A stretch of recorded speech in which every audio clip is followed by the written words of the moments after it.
I mean, it's really come from what was just an idea and nothing and exploded. With that comes a whole bunch of restrictions and permits and, talk to me a little bit about that. Like, how did you get involved with that and how do you see that progressing? Cannabis is a relatively young industry, so they had to recruit people from outside industry. I would say a lot of the professionals on the brand side come from wine and spirits or beauty. As a marketer, it was very definitely an interesting opportunity, and I felt passionate about cannabis and the potential for wellness, framing cannabis as a wellness product. I wanted to change the conversation and kind of help overcome the stigma for cannabis. I mean, my origins are from Eastern Europe, where I would say still, and some of the older generation, they think of cannabis as this like bad drug that, and granted, it could be bad for certain people and situations, but if it's treated as potential wellness product, then you help dosage, you help customize, personalize, and manage the experience. So that's kind of the education, and I think the opportunity for evolution of this industry. Hello, I'm Mike Ryan. I'm the Chief Networking Officer at PIMS, and welcome to our second season of Minutes with Mike. Now in my 33rd year at PIMS, I've had the privilege of partnering with companies both large and small, supporting their PR and marketing through customized fulfillment and distribution that delivers measurable impact on their brand perception, boosts positive affinity, and fuels their overall brand performance. And throughout my career, I've had the chance to work alongside many talented folks. This is their story. On this show, we'll sit down with some of the world's top marketing and business thought leaders to learn more about their success, how they got there, how marketing helped them achieve their goals, what strategies they used, and what inspires them. Please join me on this journey as we learn from those who are changing the way we think about business. So sit back, enjoy. You're listening to Minutes with Mike. Welcome, everybody, to this latest episode of Minutes with Mike. I'm very excited today to have with us Irena Kojouharova. Irena is the marketing director over at Autumn Brands, and we welcome her to the show. This is going to be wonderful. I want to just kind of jump right in. What attracted me to having you as a guest on the show was, in what feels like a very short period of time, to you was probably a long period of time, but as I was looking over your posts on LinkedIn and your resume of places you've been, you have done so much in such a short span of time. And I really wanted to get your perspective on it and where you've been and what you've done and what you've seen. We were talking a little bit before the show started about the CEW Beauty Expo. I've been doing this 35 years, so I remember when it first started, and she shared with me she remembers back when as well. So, and I can't believe that because you're only 25 years old, so I don't know how that happened. But let's start at the beginning. So, growing up, when you started in this world, in this whole beauty world of ours, what attracted you to this space? Like, what attracted you to, first of all, knowing enough about your own self-esteem and confidence to get involved in the marketing end of things? But what attracted you to this whole world of ours? I mean, I've always loved that marketing is both an art and a science. What drew me in was the puzzle. Like, how can you take data and insights, then translate them into brand stories and messaging that truly resonates and connects with people? For me, brand building is a long-term process. It's about constantly listening, staying on the pulse of consumers, the environment, the competitors, and using that feedback to evolve a brand so it remains relevant and differentiated over time. So, for example, when I was at Procter & Gamble working on a portfolio of hair brands, including Clairol Professional, an iconic brand from the 1930s that had built incredible equity, especially with Black consumers. But over time, Clairol lost the positioning and the messaging have become diluted. So we stepped back and went deep into consumer research. And what we uncovered was transformative. That project was during the natural hair movement when many Black women were moving away from relaxers and embracing their natural texture is a core part of their identity. So that shift in consumer behavior created a new opportunity for hair color because without chemical relaxing, there was no longer the same concern about damage from coloring. And then that research helped us refine the brand positioning for Claro Professional, redesign the packaging, rethink the communication channels so that we can meet the consumers along their new path to purchase. So it was a powerful reminder that even the most established brands must evolve with cultural trends and consumer insights.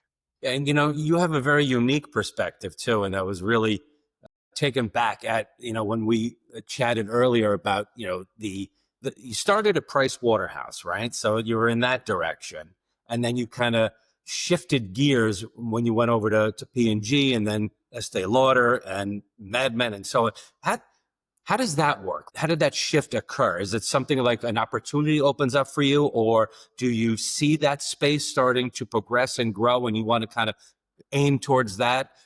I'm curious on what brought you from a marketing for finance to working through to Estee Lauder and such. Walk us through that Yeah, journey. very, very non-linear journey.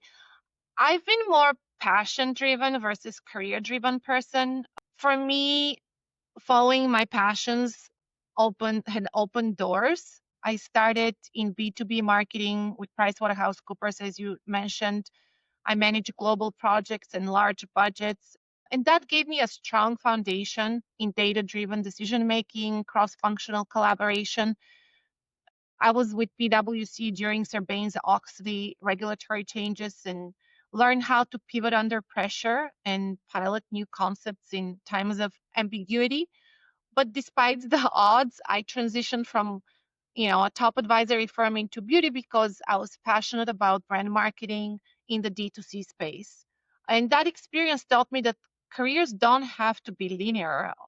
Over the years, I've seen many successful people build their paths by following what excites them. Steve Jobs talks about that. He says it best, the dots may not make sense when you're looking forward, but they always do when you look back. So I found that to be true in my own journey, and that's kind of led my path. And along with that path, it's also curious because you have mastered the art of managing these teams, right? In some cases, you've had a team of 2 or 3, and in other cases, you're running a global team, right? So how does that differentiate? How does that work? Like I've heard people tell me that it's almost more difficult when you have so much to do to manage a team of 5 than when you have a global team. And that others yet have told me it's the total opposite, right? Managing a global team with all its different spikes and lesions is much more difficult. Maybe you could give me your insight there. Yeah, at P&G and Estee Lauder, I learned the discipline of brand management, how data, consumer insights, global operating models can shape powerhouse brands.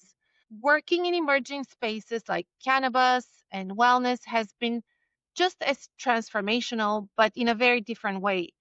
There, I had to balance agility with creating structure where no structure existed, building playbooks while the industry itself was still being defined. So the two experiences has shaped my approach to combining structure with speed and building brands that are both resilient and forward looking. And listen, you're no stranger to launching SKUs, and you've had top 10 SKUs in category. What does it take to move a product from concept to launch?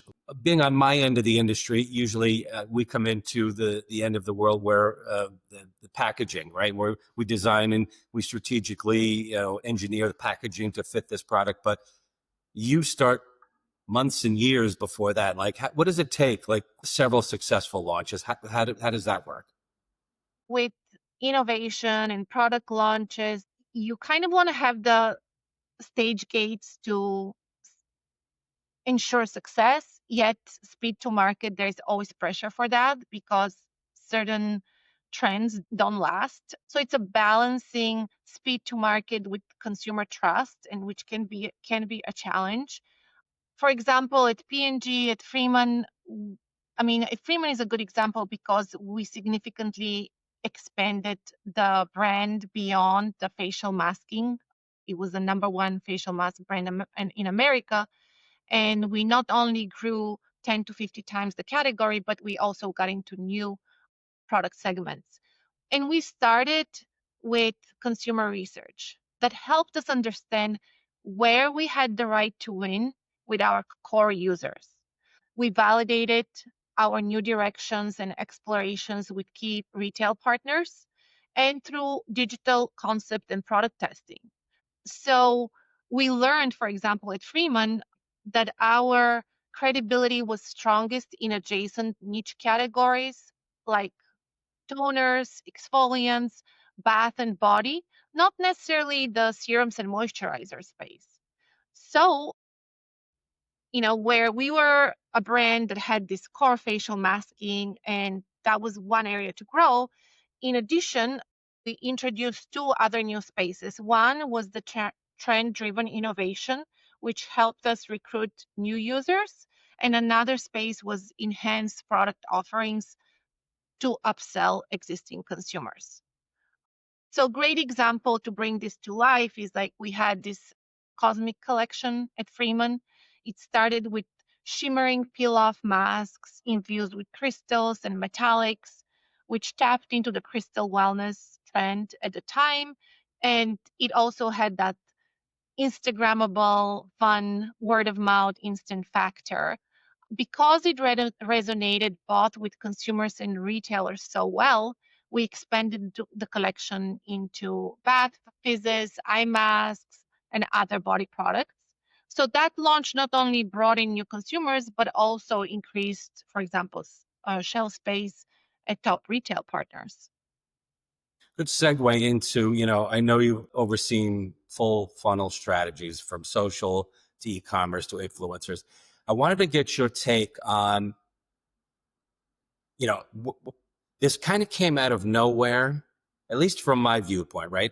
35 years I've been doing this. And I remember one day somebody called and said the term influencer today to us. And we were like, we have to start paying attention to it. It was all newspapers, magazines, TV, radio back then. Give me your take on the influencers have obviously, they've taken over this whole mass marketing thing and how we're working it. Where do you think this is going? Where do you think it stands right now as far as paid and unpaid media? And how do you align to make sure that it's all under one cohesive brand voice when you're using different forms of influencer and you're sending it out over different means like TikTok and X, and how do you keep that all shaped, balled up into one? Yeah, I kind of feel like there's two questions in there. So first about the full funnel strategies and keeping that cohesive brand voice, and then I'll get into the influencers. Cohesiveness of the brand voice really starts with clear brand positioning, brand equity, brand guidelines. Every team member, agency member working on that brand needs to be intimately familiar with those elements and constantly checking and balance against them to stay aligned. I like to think of a brand as a person, just like which grocery store or TV show a close friend of yours would prefer. You should recognize what makes sense for and what feels authentic for a brand, the way they communicate, where they show up. So that clarity is what keeps the brand experience cohesive across every consumer touch point. The second element of your question is like the influencer space and a lot of buzz. I feel like from 360 marketing perspective, influencers have definitely proven to be a bigger piece of the puzzle. And initially when it came about, it was about authenticity, right? It's like, oh well, enough of these paid ads and even editorial kind of brands that were buying ad space will get editorial. It seemed inauthentic. So it was that influencers where they sincerely, then once they started getting paid, it was a lot of question marks. Thanks to technology and the digital world in marketing, now we can track not only how influencers affect brand awareness, but also how they can convert, which I think the conversion has been a key part of like establishing influencers as an opportunity for brands. And then, of course, there's enough tools and platforms that allow brands to track the KPIs and see how successful influencer campaigns are. You mentioned being authentic, right? And I think of like Beekman is having a lot of success with their kindness, right? Their core value is kindness, and no matter through the highs and the lows of creating this brand and selling this brand and marketing this brand, if kindness is at the core in your community, that comes across as authentic. And I think that's where they're finding a lot of success.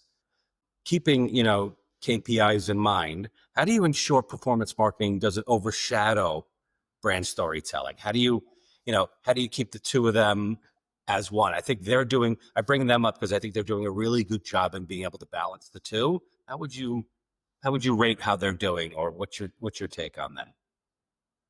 I think staying authentic is key. So if short-term KPIs can never come at the expense of brand trust. So when a brand's mission drives its innovation, its messaging, brand building and performance naturally reinforce each other.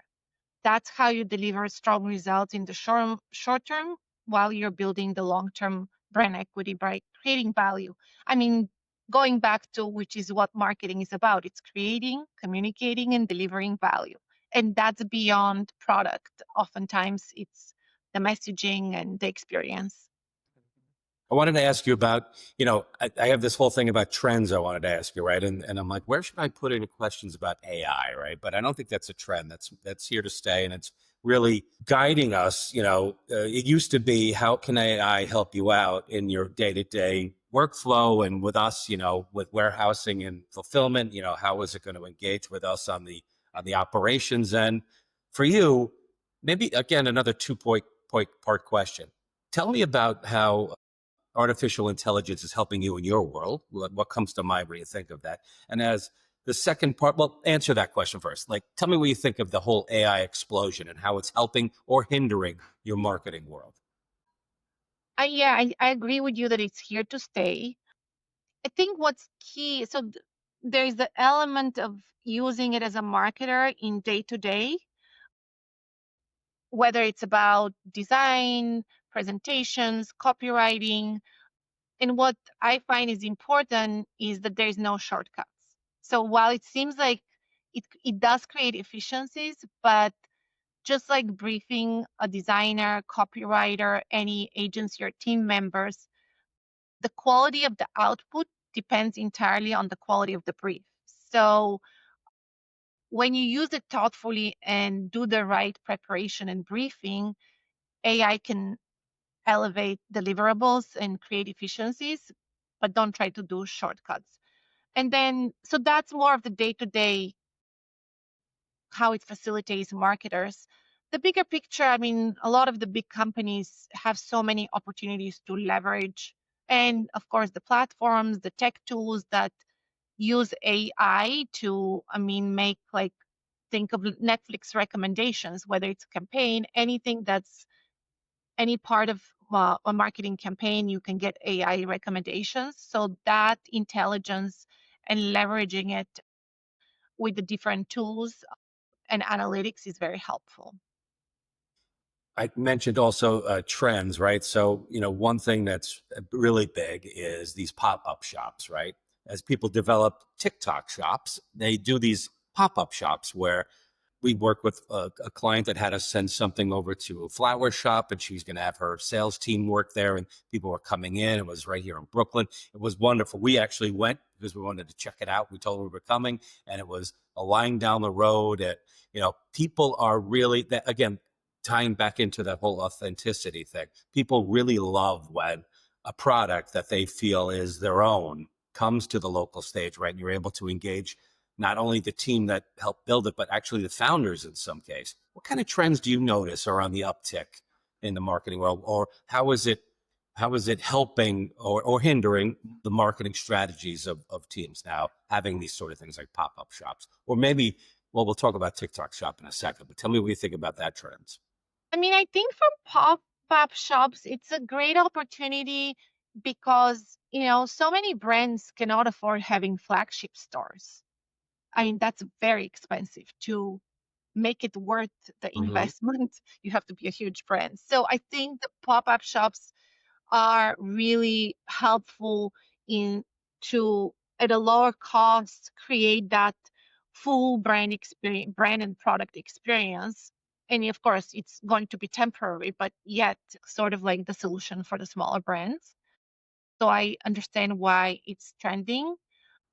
TikTok Shop, I feel like, is really coming to its own as, obviously it's a marketplace where people can go, but I think it's helping shift what retail used to be thought of, right? Retail was you have a place in a mall, you go there, people would come in, they'd buy and go. Then it turned out to retail tied in with a website. So if you don't want to go and shop, you can do it on the website. Now with TikTok Shop, with QR codes and, online shopping like QVC and HSN, all those stuff, you can, from your couch, press a few buttons and not only do you order and pay for it, but it's already being shipped to your house. Do you see a difference in all the different variable types of work that you've done, how it's going to affect this and the influencers? Will they become the brands of the future as they create these TikTok shops, or do you see this being much more of a longer road? So TikTok is right. It started as a social platform. I was at Freeman when it started, and we kind of experimented with it. And I mean, we got the amount of views and how viral posts went there because we were the early riders. It was incredible. Now, beyond social platform as a retail platform, and recently there was an article how brands should look at TikTok as another retail channel, which I agree with because yeah, it converts so fast. And yeah, to big extent is because affiliates and their affiliate model is allowing, and they have different affiliate models that enables conversion. So it's really interesting. I don't know how it's going to evolve and how long it will last. And that's the part for brands. I feel like there is the pressure of like ride that wave while it's there, sort of like figure it out because it's really a great opportunity. I mean, it's a marketplace that helps bring the two together, the brands and then the affiliates. So right now it's hot and the brands that I'm working with, we're definitely full on because it's a great opportunity. I can't wait to ask you my questions about the whole cannabis and wellness section, because you have really good insight on that too. So I feel like this is another opportunity that has absolutely exploded, right? Since the legalization of cannabis in New York, which is where I sit, I feel like you can't walk 2 blocks without seeing a shop that's opened up. And that shop is selling everything from recreational use cannabis to hemp clothing to cannabis infused drinks. I mean, it's really come from what was just an idea and nothing and exploded. With that comes a whole bunch of restrictions and permits and, talk to me a little bit about that. Like, how did you get involved with that and how do you see that progressing? Cannabis is a relatively young industry, so they had to recruit people from outside industry. I would say a lot of the professionals on the brand side come from wine and spirits or beauty CPG spaces because it's a similar model and way you want to connect with consumers. And then on the cannabis retail side, a lot of people will come from fashion brands. As a marketer, it was very definitely an interesting opportunity, and I felt passionate about cannabis and the potential for wellness, framing cannabis as a wellness product because, it's been highly recreational and medical use. The wellness is different space that's still emerging and growing, but I wouldn't say that that's how it's perceived generally. And yeah, I was approached by a variety of brands. Many of them didn't last very long. And I was considering that because, again, following my passions, I wanted to change the conversation and kind of help overcome the stigma for cannabis. I mean, my origins are from Eastern Europe, where I would say still, and some of the older generation, they think of cannabis as this like bad drug that, and granted, it could be bad for certain people and situations, but if it's treated as potential wellness product, then you help dosage, you help customize, personalize, and manage the experience. So that's kind of the education, and I think the opportunity for evolution of this industry. And when the MedMen opportunity for me to came around to lead their marketing after a major restructuring, I definitely couldn't turn that away. And it was a great learning experience. I would say coming from beauty, where people are very passionate and hardworking, going to cannabis, I mean, there is a different level of being scrappy and working hard and making things happen fast under small budgets. So it's a valuable experience, definitely. The payoff, for you has got to be wonderful. And I'm not talking about financial. I'm just talking about like what you're doing in that world and where you're taking it are changing the perspective. You mentioned that growing up, your parents, like my parents, were from a similar generation. You said the word cannabis or weed or whatever you called it, and immediately, no good, right? Like, Marijuana. yeah, you're smoking pot. Like everything attached to it was just bad. And in the early years of this, you said it yourself too.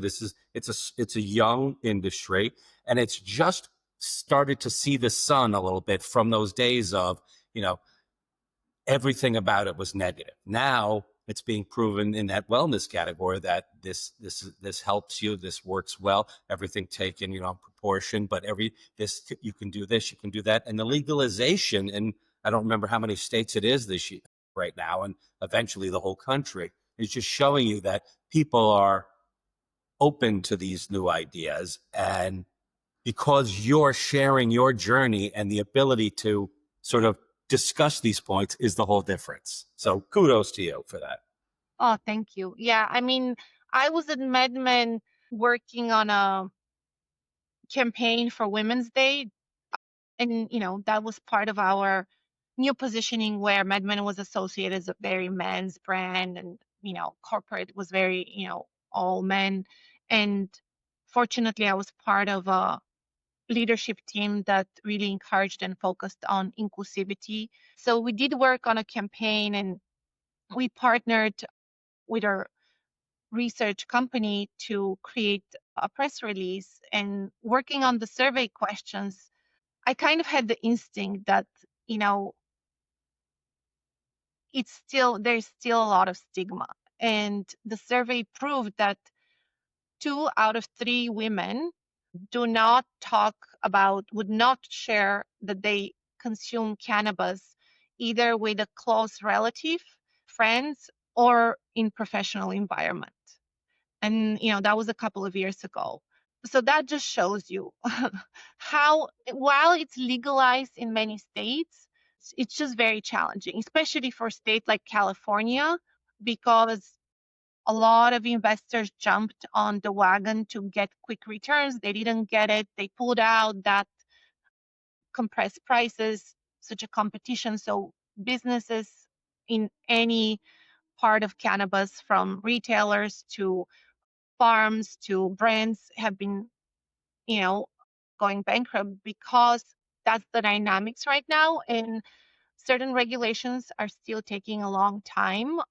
You can't expense marketing in a cannabis business. So, not to talk about social media and what you can claim and having the accounts closed all the time, it seems unfair, and it's very challenging for the brands in this space and for the marketers, but for anybody. I wanted to talk a little bit about Autumn Brands with I wrote this down, sun-grown, zero pesticide farming, and even ladybugs as pest control. Talk to me about sustainability and storytelling around that, because that's amazing. I read that. I think I read it on one of your posts or something, and I was like, oh man, that's amazing. Tell me about that. Autumn Brands are pioneering zero pesticides cultivation. And I feel like there is much more long-term benefit potential for that, because currently There needs to be more education around the risks when it's not zero pesticides. So when you think of produce, okay, people are like, pesticides is not good, but it's even worse with cannabis because produce, you can wash it. You're not going to wash your cannabis.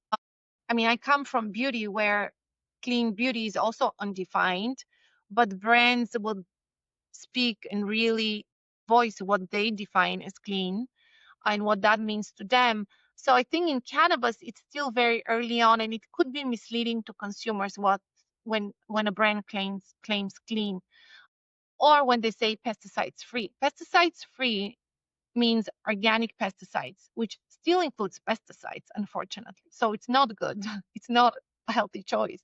Zero pesticides actually the cultivation that uses the ladybugs as pest control. So there's nothing that's as no pesticide that's sprayed on the cannabis. And it's very, innovative. It's very challenging to accomplish at scale. And I mean, the opportunity is really for a brand to educating on the processes and showing consumers what it means and how it matters to their wellness. Because, yeah, when you're ingesting it, and especially when it's smoking it, it's even more dangerous. So that's an opportunity to, again, shift cannabis from being just seen as a recreational to being responsible as a brand and include the wellness element. Great. That's a great point. When I think of sustainability, and maybe because it's the world I'm in, right? A lot of the clients we work with they were talking about sustainability as in terms of like packaging, right?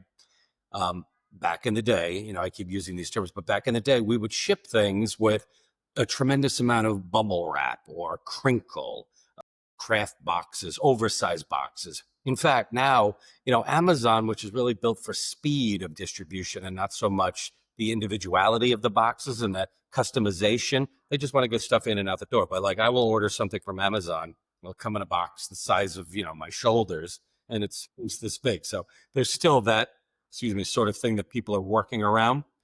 What about on your end, with especially when it ties in with cannabis? Like sustainability not only mean it's managing stuff like that, but actually the packaging itself, right? Like, is it stuff that's recycled? Is it stuff that can be used as a leave behind? So, we've been sending out carriers that the people that receive it can take the product out and then use it again to hold jewelry or whatever they want it to be.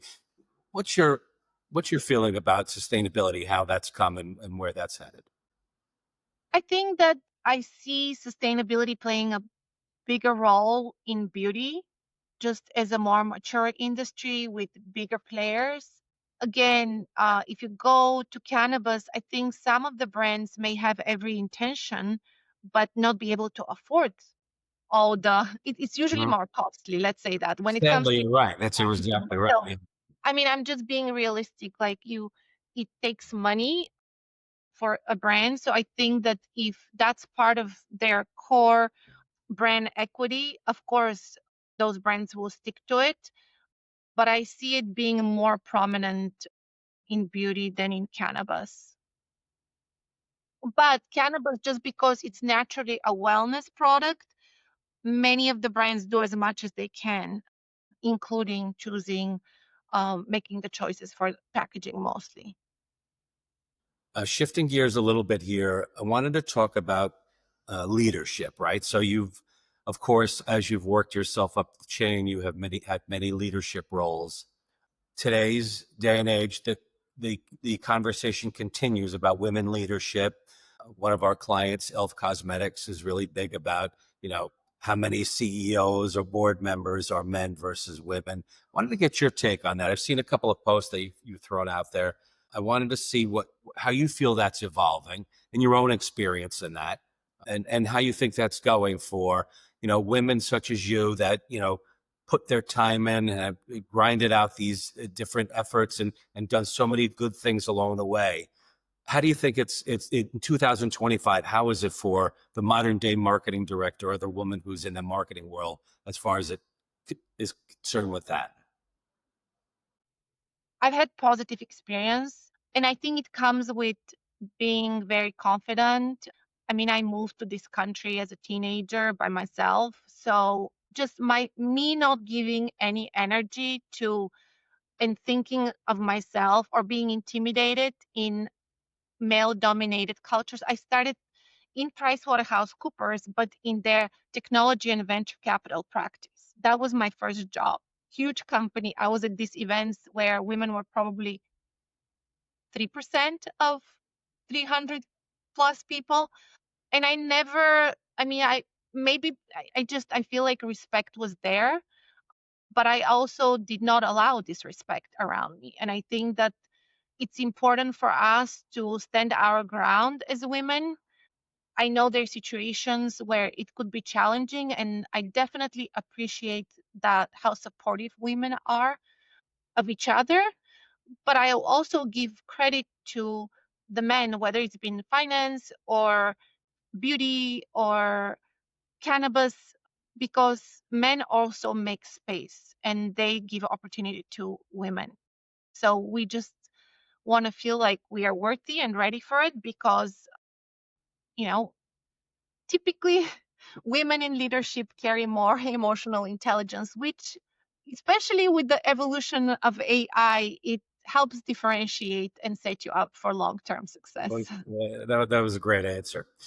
So, one of the things I like to ask my guests here, because people that watch this sometimes are either students or lower level people, among others, that they want to be you, right? They want to see how quick they can get from graduation, moving the tassel over to right up the chain. So what advice would you give to somebody getting into your world right now, whether it be marketing or cannabis, or they want to go into beauty or whatever? What's one thing you could tell them, or a mistake that you made, or one sort of way that they can save themselves a lot of time? What advice would you give them? My advice is to focus on your passions and not let the naysayers bring you down, because that confidence and that belief that you carry will open the doors that you need. So I would say definitely follow your instincts and go for it. It's wonderful. Irena, thank you so much for joining us here today. You've been wonderful. I look forward to seeing you again soon, and we'll certainly be following you on all the social ends of things, and certainly through LinkedIn. Thank you for having me, Mike. Pleasure.